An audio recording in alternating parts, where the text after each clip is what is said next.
Hello everyone, welcome to my channel KP success zone. दोस्तों, NCERT science series का ये class चल रहा था और हम लोग क्लास 6 से लेके 10 तक का क्लास करेंगे, जिसमें पूरे नोट्स के साथ एक एक चीज़ डिस्कस करेंगे। आज हम लोग क्लास 6 का 9th चैप्टर करने वाले हैं। तो जितने भी नए हैं आप लोग हमारे चैनल पे, तो सब्सक्राइब कर लीजिए। ये सीरीज 10 तक चलने वाला है और आने वाला जितना भी एग्ज़ाम है, चाहे बीपीएससी टीआरई का एग्ज़ाम हो या फिर आप एसएससी बिहार एसएससी के तरफ से जो सीजीएल की बहाली आई है वो एग्ज़ाम हो या कोई भी एग्ज़ाम हो, सबके लिए काफ़ी इम्पोर्टेंट है।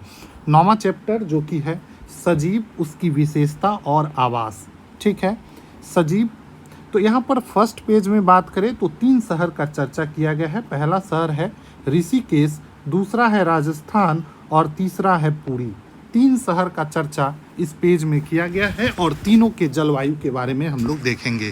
पहला जो है ऋषिकेश, जो कि एक ठंडा प्रदेश है और ये मैदानी यहाँ पर मैदानी वृक्ष से बिल्कुल भिन्न प्रकार के वृक्ष पाए जाते हैं। ठीक है, ये यहाँ के पेड़ पर्वतीय पेड़ जो कि ओक, चीर और देवदार हैं।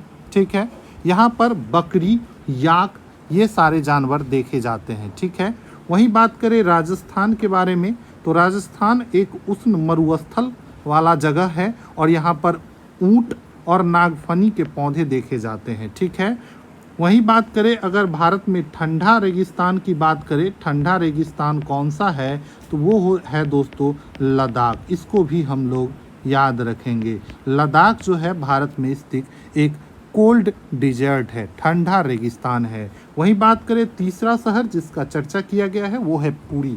पुरी जो कि उड़ीसा में है और समुद्र तट वाला ये जगह है और यहाँ पर केजुराइना का वृक्ष कतार में पाए जाते हैं। याद रखेंगे, केजुराइना का वृक्ष कतार में कहाँ पाया जाता है, तो पुरी उड़ीसा में। ठीक है, और यहाँ की जो जलवायु है वो है आर्द्र। ठीक है, तो हमने तीनों जलवायु देखा, ठंडा देखा, गर्म देखा और आर्द्र देखा। यहाँ पर दोस्तों केकरे और मछली पाया जाता है, समुद्र इलाका है और यहाँ पर केकरा और मछली, और अगर आप वहाँ घूमने जाएंगे तो केकरे और मछली का कई वैरायटी आपको देखने को मिलेगा। ठीक है, सभी स्थान जो है ऊपर के वो एक दूसरे से भिन्न है, परंतु यहाँ अनेक प्रकार के जीव मौजूद है। ये बताना चाहता है कि चाहे ठंडा प्रदेश हो, आर्द्र प्रदेश हो या फिर बहुत सारा गर्मी वाला ही प्रदेश क्यों न हो, हर जगह क्या है, जीव मौजूद है और हर जगह जीवन मौजूद है। ज्वालामुखी के मुख पर भी सूक्ष्म जीव खोजा गया है, ऐसा प्रमाण है। ठीक है, तो हर जगह जीवन जो है हर जगह मौजूद है। ठीक है, कहने का यही मतलब था, इसीलिए 3 जगह का चर्चा किया गया है। ठीक है, चलिए अब हम लोग देखेंगे आवास और अनुकूलन के बारे में।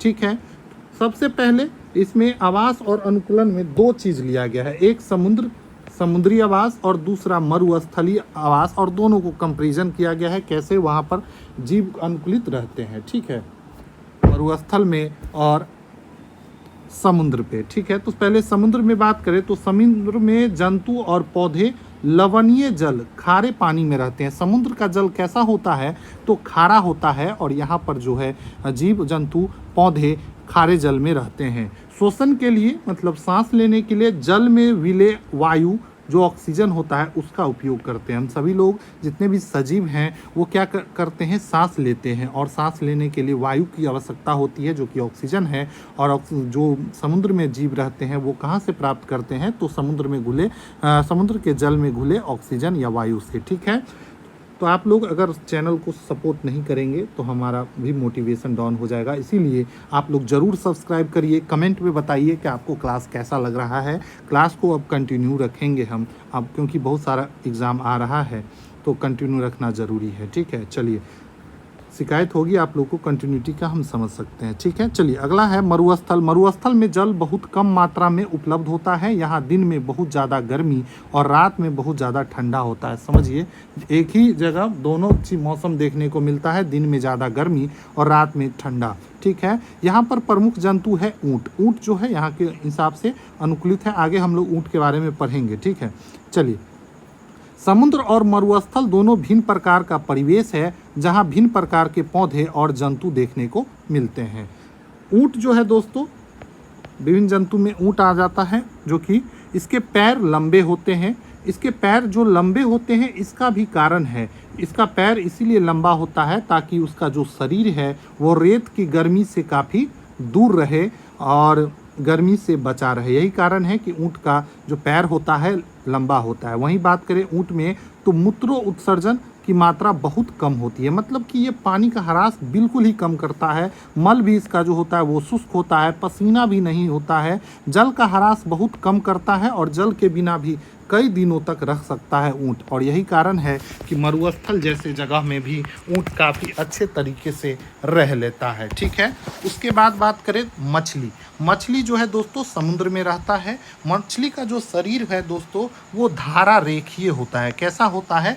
धारा रेखीय होता है और शरीर, इसका जो शरीर है चिकने सल्कों से ढका होता है जो मछली को सुरक्षा करता है और जल में सुगम गति में सहायक होता है। यही कारण है कि मछली जल में आसानी से रह पाता है। मछली का जो पंख और पूंछ होता है दोस्तों ये दिशा परिवर्तन और संतुलन में सहायता करता है। पूछा जाए कि मछली का पंख और पूंछ क्या काम करता है तो दिशा परिवर्तन और संतुलन में सहायक होता है। उसके बाद गिल, जिसे क्लोम भी बोलते हैं, मछली का जो गिल होता है वो जल में श्वास लेने में सहायक होता है। मछली को जल में सांस लेने में सहायता कौन करता है तो गिल से करता है और जल में घुले हुए ऑक्सीजन से वो सांस लेता है। ठीक है,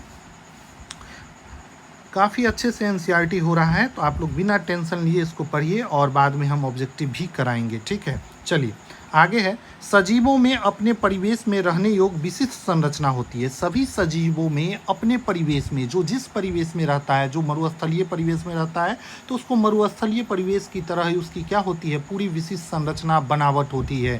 और जो समुद्र में रहता है उसको समुद्र में रहने, मतलब कि जो जिस परिवेश में रहता है उसी परिवेश के अनुरूप उनका बनावट रहता है, संरचना रहता है, जो किसी पौधे और जंतु को परिवेश में रहने योग्य बनाता है और यही उस पौधे और जंतु को उस परिवेश में रहने योग्य बनाता है और इसी को हम लोग अनुकूलन बोलते हैं। क्या बोलते हैं? अनुकूलन बोलते हैं। तो आप लोग समझ गए होंगे कि अनुकूलन क्या होता है। ठीक है, चलिए अब आगे देखते हैं सजीव कौन है। तो सजीव जो स्थान जिसमें वह रहता है उसको आवास कहते हैं। सजीव जहाँ पर रहता है उसको क्या बोलते हैं? आवास कहते हैं। तो अनुकूलन और आवास आप लोग समझ गए। सजीव जिस स्थान पर निवास करते हैं उसको आवास बोलते हैं। ठीक है, स्थलीय आवास और जलीय आवास। स्थलीय आवास कौन कौन सा हो गया? सजीवों और जीव जंतुओं का, तो वन, घास का मैदान, मरुस्थल, पर्वत, ये सारा जो है दोस्तों स्थलीय आवास है। वहीं बात करें जलीय आवास का तो जितना भी जलाशय, दलदल, झील, नदियाँ, समुद्र, ये सारा जो है जलीय आवास है। और सबसे बड़ा जलीय आवास जो है दोस्तों वो है समुद्र। ठीक है, अब हम लोग देखेंगे जैव घटक और अजैव घटक को। जैव घटक या अजैव घटक, किसी आवास में पाए जाने वाले सभी जीव जो है दोस्तों वो क्या है? जैव घटक है। जितने भी जीव हैं आवास में पाए जाने वाले, चाहे वो पौधा हो या फिर जंतु हो, ये सभी क्या है? जैव घटक। अजैव घटक कौन है गए? तो जितने भी निर्जीव वस्तुएं हैं वो अजैव घटक है, जैसे चट्टान, मिट्टी, वायु, जल। वहीं बात करें जैव घटक, जैव घटक में हम लोग सजीव को रखेंगे, तो इसको भी ध्यान रखेंगे। ठीक है, चलिए आगे हम देखेंगे अनुकूलन। अनुकूलन जो है दोस्तों हजारों वर्ष का चीज़ है। हजारों वर्षों से अगर कोई एक ही परिस्थिति में रह रहा है तो वो कहलाता है अनुकूलन। और प्रे अनुकूलन, अल्प अवधि में किसी जीव के शरीर में होने वाले छोटे छोटे परिवर्तन को प्रे अनुकूलन बोलेंगे। ठीक है, तो 1000 वर्षों में जो परिवर्तन होगा उसको अनुकूलन और थोड़ी समय में, अल्प समय में जो होगा उसको प्रे अनुकूलन बोलेंगे। दोनों एक दूसरे का विपरीतार्थक है। ठीक है, आज जैसे जैसे हम लोग क्लास आगे बढ़ेंगे वैसे वैसे काफ़ी चीज़ हम आप लोग को मिलेगा। और आप जब 6 से लेकर 10 तक साइंस का एनसीईआरटी कर लेंगे तो कोई भी ऐसा एग्ज़ाम नहीं होगा जिसमें आपको साइंस का क्वेश्चन छूट जाए। ठीक है, तो आप लोग इसको ज़रूर अच्छे से करिए। ठीक है, नोट्स के लिए भी बच्चे कमेंट कर रहे थे, तो नोट्स के लिए दोस्तों हम आपको लिंक दे देंगे अपने टेलीग्राम चैनल का, तो आप वहाँ से वहाँ पे आपको पता चल जाएगा कि नोट्स कैसे मिलेगा। ठीक है, चलिए आगे है वायु, जल, प्रकाश तथा ऊष्मा जैसे अजैव घटक सजीवों के लिए अत्यंत आवश्यक है। लेकिन ऐसा नहीं है कि जो हमारा अजैव घटक है वो जैव घटक वाले जो जीव हैं और जंतु हैं और पौधे हैं उसके लिए आवश्यक नहीं है। उसके बिना उसका जीवन अधूरा है। चाहे वायु हो, वायु के बिना क्या जीवन संभव है? नहीं। लेकिन वायु क्या है? एक अजैव घटक है। जल भी क्या है? एक अजैव घटक है। प्रकाश क्या है? अजैव घटक है। ऊष्मा क्या है? अजैव घटक है। लेकिन जितने भी सजीव है सबके लिए ये अत्यंत आवश्यक है। ठीक है, चलिए अब अगले पेज में देखेंगे तो मरुस्थलीय आवास का चर्चा किया गया है। मरुस्थलीय आवास में पहला जो जीव था वो ऊँट के बारे में हम पहले पढ़ चुका है। अब हम दूसरा देखेंगे चूहा और सांप। चूहा और सांप भूमि के अंदर गहरे बिल बनाते हैं। क्वेश्चन पूछा जाता है कि मरुस्थल में जो चूहा और सांप होता है वो गहरा बिल क्यों बनाता है? क्योंकि गर्मी से बचने के लिए, और ये रात में बाहर निकलते हैं। ठीक है, देखिए यहाँ पर बिल बना के दिखाया गया है। गहरे बिल में ये लोग रहते हैं और रात में निकलते हैं। ठीक है, उसके बाद बात करें मरुस्थलीय पौधे की तो नागफनी जो कि मरुस्थलीय पौधा है और उसी परिस्थिति में रहने के लिए ये अनुकूल है और पौधे को पानी की बहुत कम ज़रूरत होती है। ठीक है, इसका गुण क्या है? इसमें पत्ती जो है अनुपस्थित रहता है और वाष्प उत्सर्जन भी काफ़ी कम होता है। प्रकाश संश्लेषण इसमें तना द्वारा, और जड़ें जो है जल अवशोषण के लिए मिट्टी में बहुत गहराई तक चली जाती है। इसकी जड़ जो है मिट्टी में काफ़ी गहरे तक चला जाता है पानी के खोज में। कैक्टस का पौधा आप लोग देखे होंगे, तो ये है दोस्तों कैक्टस का पौधा, और ये सब मरुस्थल में पाया जाता है। ठीक है, अगला है दोस्तों अब पर्वतीय पौधे। पर्वतीय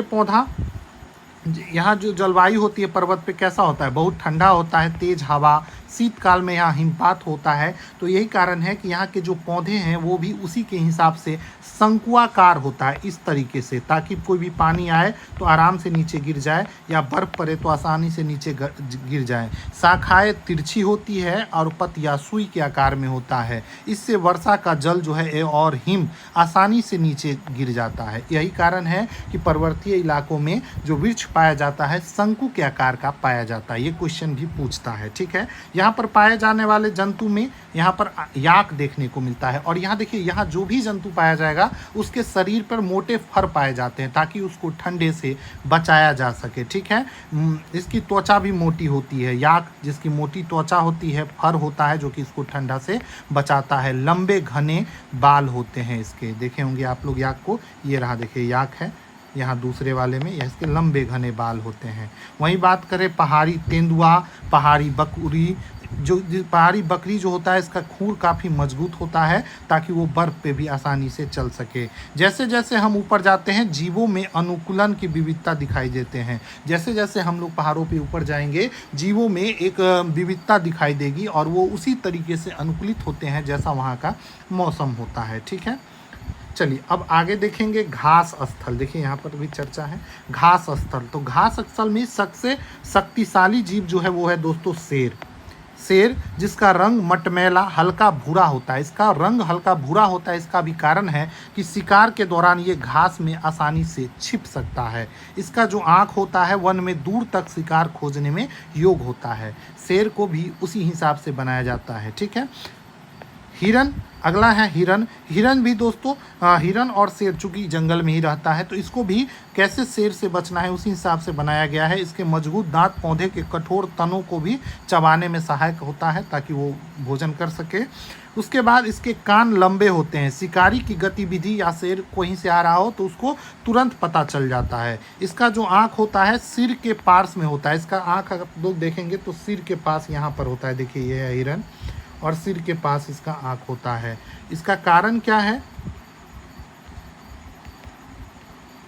इसका कारण क्या है सिर के पास होने का? कि ये प्रत्येक दिशा में देख सकता है और अपना जो खतरा को महसूस कर सकता है। इसका गति काफ़ी तेज होता है और बहुत जल्दी वो एक जगह से दूसरे जगह पे भाग जाता है।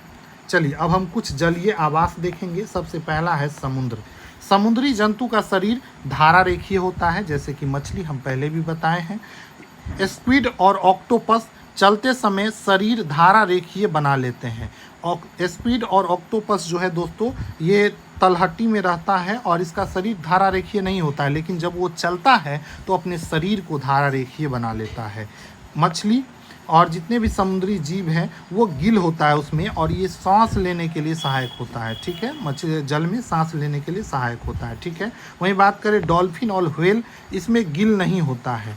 डॉल्फिन और व्हेल में गिल नहीं होता है, सिर पर स्थित नासा द्वार और वाता छिद्र द्वारा ये सांस लेते हैं। मतलब इसके सिर पर एक छिद्र होता है जिसके द्वारा ये सांस लेने का काम करते हैं डॉल्फिन और व्हेल। लंबे समय तक बिना सांस के भी रह सकते हैं। डॉल्फिन और व्हेल जो है काफ़ी लंबे समय तक बिना सांस लिए रह सकते हैं। ठीक है, चलिए अब हम लोग देखेंगे तालाब और झील। 3 प्रकार के पौधे पाए जाता है तालाब और झील में। पहला है जल की सतह पर प्लवन करने वाले पौधे। यहाँ देखिए जल के सतह पर प्लवन कर रहा है। आंशिक रूप से जलमग्न पौधे, ये देखिए आंशिक रूप से जलमग्न पौधे, और ये है पूर्णतः जलमग्न पौधे। तो 3 प्रकार के पौधे पाए जाते हैं तालाब और झील में। इनकी जड़ें छोटी और मुख्य काम पौधे को तलहटी में जमाए रखना। इसका मुख्य काम क्या है? पौधे को तलहटी में जमाए रखना इसके जड़ का मुख्य काम है।